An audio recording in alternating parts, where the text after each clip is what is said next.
İçinizdeki yüceliği selamlıyorum. Bugün hayatı kontrol etmek üzerine konuşmaya niyetliyim. Hayat kontrol edilebilir mi? Hayatta daima belirsizlikler mevcuttur ve aslında onu güzel kılan şey bu belirsizliklerdir. Oysa zihin daima bir sonraki adımı tartmayı, bir sonraki adımı bilmeyi ve hayata karşı hazırlıklı olmayı ister. Çünkü kendini bir kişi zannettiğinde, yani egonun kontrolünde bir hayat yaşadığında, kendini sadece görünen zannettiğinde, kendini tüm bu hayata karşı savunmasız ve sürekli hayatta kalmak için mücadele ederken bulursun. Yani aslında girdiğin bütün işlerde ve yaptığın bütün hareketlerde sürekli olarak bir sonrakini hesaplar, hayatın sana bir sonra ne getireceğini düşünür durursun. Bunun sebebi kendini bu hayatın içinde savunmasız, korunmasız, küçük bir parça olarak hissetmendendir. Oysa ki sen görünenle sınırlı değil, bu evrenin içinde küçücük bir parça değil, bu evreni var edensindir. Eğer böyle bakarsan o zaman hayat kontrol edilmesi gereken bir şeyden çıkıp deneyimlenene ve yaşanana dönüşür. Hayat deneyimlenmeye başladığında, yani aslında yaşanmaya başladığında artık bir sonraki an olmayacaktır. Yani sen hayatı tahmin etmeye çalışmayacak, önüne çıkan deneyimlerle evrilmeyecek, sadece deneyimleri gözlemleyen olacaksındır. Yani bir sonraki anı bilmek için kendini zorunda bırakmayacaksındır. Çünkü zihnin kendini savunmasız hissetmeyecek ve tüm bu olan bitenin olması gerektiği gibi olmasının idrakinde olacaktır. Çünkü sen savunmasız değilsindir, sen bu hayatın içinde savrulan küçük bir parça değilsindir. Ve hayat sana daima güzellikler sunar, senin hayata karşı hazırlıklı olman için kontrol etmen, mücadele etmen ve bir şeyler yapmak zorunda değilsindir. Bu ancak egosal zihinden bakıldığında böyledir ve tamamen illüzyondur. Çünkü aslen asla bir sonra ne olacağını bilemezsin. Zihin sürekli olarak beyninin içinde senaryoları çizecek, şu olursa bunu yaparım, bu olursa bunu yaparım, bu olursa bunu yaparım şeklinde sana bir sürü düşünce üretecektir. Fakat sen de biliyorsundur ki tüm bu senaryolar daima boşa çıkacaktır. Çünkü hiçbir zaman senin hazırlık yaptığın gibi gelişmeyecektir. Bir sürü durumda bir sürü senaryo üretmişsindir. Fakat kendini olayın içinde bulduğunda senin tamamen düşündüğünün ötesinde geliştiğini görmüşsündür. Çünkü zaten bu filmi, yani gerçek olarak algılanan bu hayat filmini güzel yapan şey bu belirsizliklerdir. Sinemaya gittiğinde sen sonunu bilmek için gitmezsin. Oradaki yaşam deneyimini izlemek, oradaki duyguları tatmak için gidersin. Ve aynı şekilde aslında orada zevk aldığın şey bir sonra ne olacağını bilmemendir. Filmin sonunu sana bir arkadaşın söylediğinde filmle ilgili tadın kaçar. Çünkü sen sonunu bilmek istemezsin. Sen o yaşam deneyimini orada perdede arana bir mesafe koyarak izlemek istersin. Aslında zihin tarafından da bu böyledir. Bu hayat yaşanırken zihin tarafından bir sonraki adımı bilmemeyi sen seçmişsindir. Ruhun boyutunda, yani ruhunun aleminde her şey zaten tüm olasılıklarıyla mevcuttur ve hepsini sen bilmektesindir. Fakat buraya oynamaya geldiğin bu oyunda bilmemeyi sen seçmişsindir. Çünkü film ancak böyle tadına varılarak izlenir.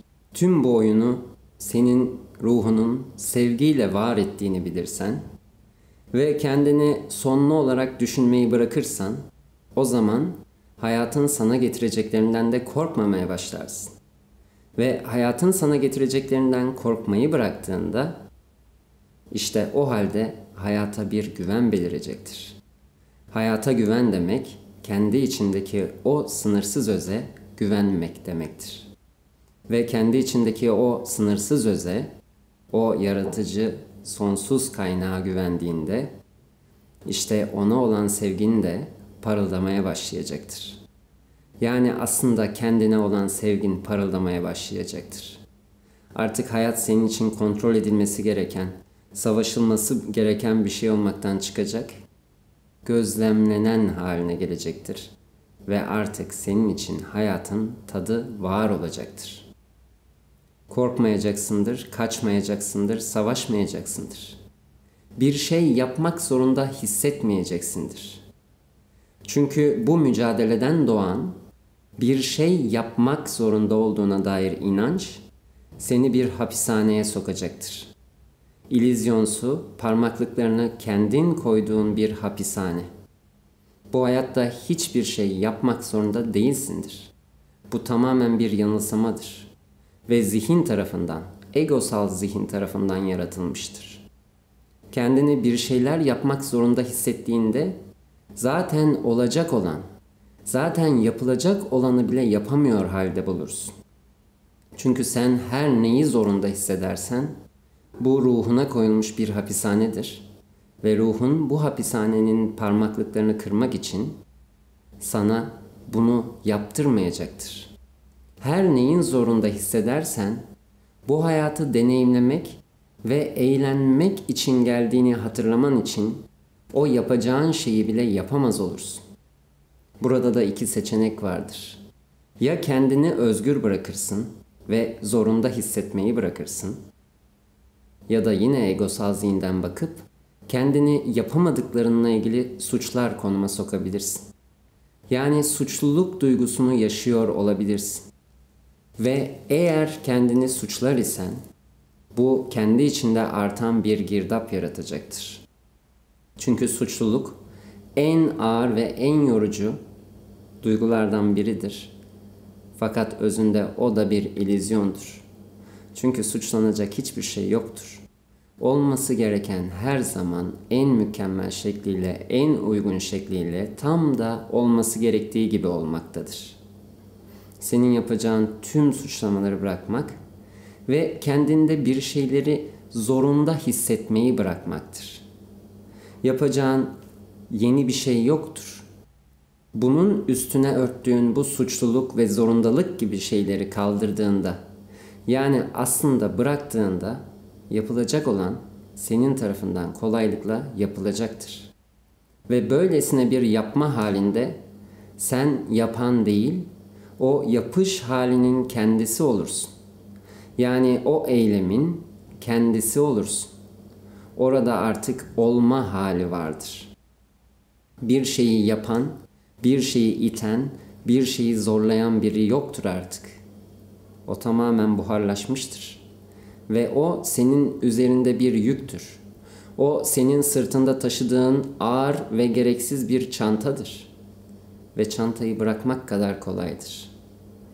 Kendine koyduğun tanımları, kendine koyduğun zorundalıkları, yani çevrene ördüğün o parmaklığı kırmak bugün senin elindedir.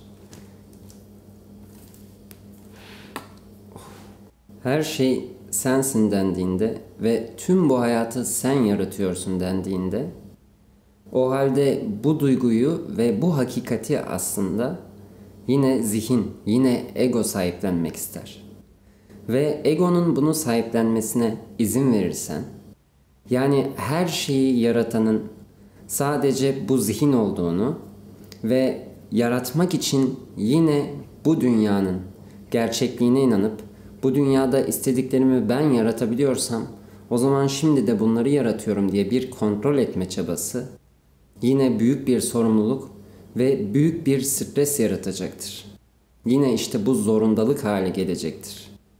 Belki de kendi uyanışının çağrısını almış ve bu yola girmiş çoğu insan ilk olarak yaratım gücü denen şeyle karşılaşmış, bunun büyüsüne kapılmış ve gerçekten de aslında düşüncelerini kontrol ettiğinde hayatını kolaylıkla yarattığını görmüş.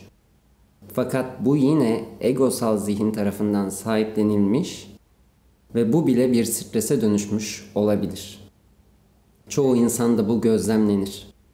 Başlangıçta hayat gerçekten çok kolaylıkla ilerlemeye başlamış. Evet, ben istediklerimi yaratıyorum demiş. Fakat sonrasında belki de kendi isteklerini yaratmak için bir mücadelede bulmuş olabilir kendini. Bu yine egosal zihin tarafındandır. Çünkü hakikatin bilgisinin işe yaradığının görülmesi yine ego tarafından garip bir hazla karşılanıp sahiplenir ve bu sefer yine bu hayata dair isteklerimi yaratmak için kendini mücadele eder durumda bulabilirsin. Bu sebepten isteklerini yaratmaya bile odaklanman gerekmez. Bir istek içinde beliriyorsa o zaten senin gayet doğandır. Yapılacak şey onu bile serbest bırakmaktır.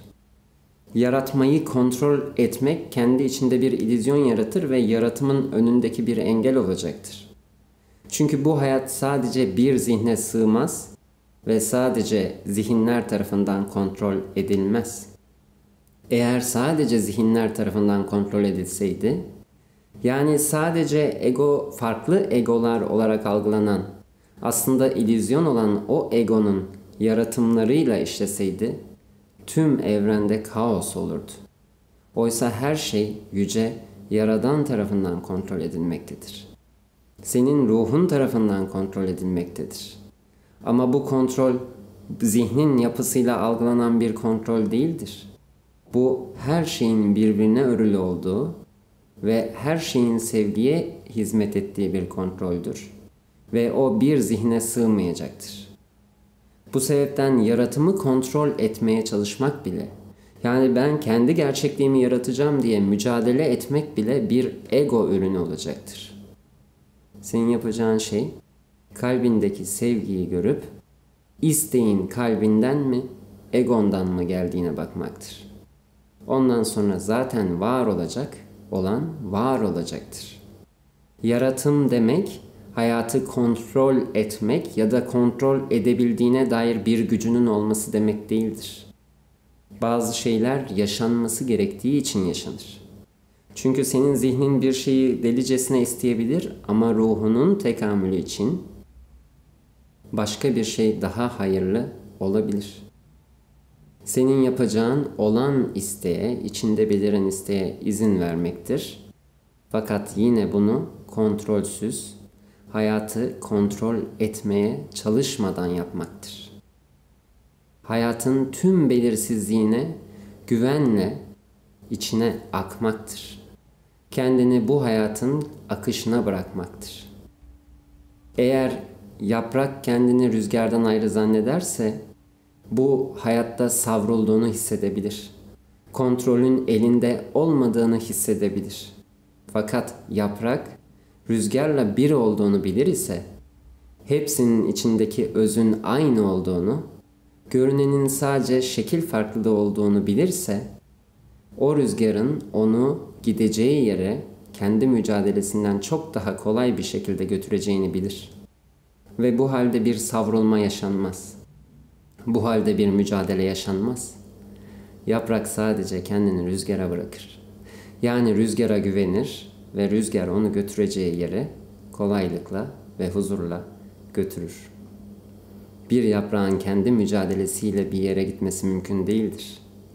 Ancak rüzgara güvendiğinde bu olur. İnsan için de bu farklı değildir. Aynı şekilde yaprak nasıl rüzgara güveniyorsa, İnsan da bu hayata güvenmelidir. Bu hayata güvendiğinde, bir şeylerin bu küçücük zihnin ötesinde geliştiğini idrak ettiğinde, Yaradan'a güvendiğinde, kendini akışa bıraktığında, her şey onu zaten gideceği yere götürecektir. Ve bu bir mücadele değil, bu bir akış halinde gerçekleşecektir. Dalgalarla boğuşursan boğulursun. Ama kendini suya bırakırsan, akıntıya bırakırsan, gideceğin yere gideceksindir. Ama zihin diyecektir ki nereye gideceğimi bilmiyorum. Gittiğin yer elbet mücadeleden iyi olacaktır ve senin tahminlerinin ötesinde olacaktır. Senin tahmin bile edemeyeceğin güzellikte olacaktır. Ama sen gideceğin yerden korkarsan, yani hayatın seni götürdüğü yerden korkar ve aslında özünün kararına güvenmez isen o dalgalarla mücadele eder ve boğulursun. Yapacağın şey kendini akışa bırakmaktır. Belirsizlik kötü demek değildir. Belirsizlik güvenilmez değildir. Belirsizlik sadece zihnin algılayamadığıdır. Zihin hayata hazırlıklı olmak için bu belirsizlikten korkar ve kendisi sürekli senaryo üretir. Oysa ki belirsizlik dediğin zihnin deşifre edemediği güzelliğin alanıdır. Hakikat alanıdır. Orası Tanrı'nın planıdır. Orası senin özünün planıdır. Orası senin kalbinin atmasını sağlayan o yüce gücün planıdır. Hayatında hiçbir şeyi kontrol etmezsin. Hayatta kalmak için damarlarının içinde akan o kanı kontrol etmezsin. Kalbinin atmasını kontrol etmezsin. Seni hayatta tutan şey içindeki var olan ve varım demeni sağlayan, içindeki o his, o güçtür. Ve hayatının kontrolünü de ona bırakırsan, senin nasıl ki hayatta tutuyorsa, bu hayatın güzel olması için, senin tahminlerinin ötesinde olanı zaten yapacaktır. Kuşa yemeğini veren, sana da elbet verecektir. Yemek için mücadele etmen gerekmez. Hayatta kalmak için mücadele etmen gerekmez. İsteklerini hayata geçirmen için mücadele etmen gerekmez. Bu tamamen egosal zihinden kaynaklıdır. Çünkü ayrımları belirleyen şey odur. Ve bu hayattaki tek illüzyon ayrımdır. Ve senin tüm bu bütünden ayrı bir birey olduğuna dair illüzyonsu inançtır. Hayatı kontrol etmeye çalışmayı bırakmak, hiçbir şey yapmamak ya da bir dağın tepesinde oturup sadece beklemek değildir. Hayatı kontrol etmeye çalışmak ya da mücadeleyi bırakmak, hiçbir şey için efor harcanmaması, emek verilmemesi, hiçbir şeyin önemsenmemesi değildir. Bir bekleme hali değildir, bekleme hali de kendiliğinden illüzyon yaratır. Nasıl olsa her şey bana Yaradan tarafından veriliyorsa, ben de oturayım bekliyorum demek değildir. O Yaradan senin içindedir. Ve zaten bir şey yapılması gerekiyorsa, bir karar alınması gerekiyorsa, bir seçim beliriyorsa o da onun kararıdır. İçinde belireni gözlemleyip, eğer kalbinden geliyorsa yapılacak bir şey varsa zaten yapılacaktır. Senin yapman gereken bu dünyadaki bütün eylemleri, bütün eforları kesmek değildir. Buradaki eylemi, buradaki efor halini, yani zihnindeki o dış dünyanda belirenden bile fazlasıyla var olan o eforu durdurmaktır. Çünkü zihin o kadar çok efor içinde kendini bulur ve yapması gerekenlerin zorundalıklarıyla kendini doldurur ki sürekli olarak yapılacak şeyler belirmeye, fakat hiçbiri yapılamayıp suçluluk ortaya çıkmaya başlar. Ve bir süre sonra hiçbirine yetişemiyor ve her şeyin peşinden koşturuyor şekilde kendini bulabilirsin. Oysa zihnini eforsuzluğa, yani zihnini sakinliğe çekebilirsen, zihnin sen olmadığını bilir ve zihnini gözlemleyip onun küçük oyunlarına kanmaz isen, zihnin sakinleşir. Zihin sakinleştiğinde artık sen gözlemleyensindir. Ve böyle bir halde hiçbir şey yapmak zorunda olmadığını bilirsin. Ve hiçbir şey yapmak zorunda olmadığını bildiğinde, kendini bir şeylerin zorunda bırakmadığında, yapılacak olan kendiliğinden ifade bulmaya başlar. Keyifle ve eğlenceyle zaten yapılmaya başlar. Evrendeki her şey hareket ile var olur. Burada bir şeyler yapmamak ya da yapan olmamak değildir. Elbet hareket olacaktır. Bir yerde oturup sadece sessizce beklemek değildir. Evrenler de hareket etmektedir. Kuşlar da hareket etmektedir. Ve her biri bir şey yapmaktadır.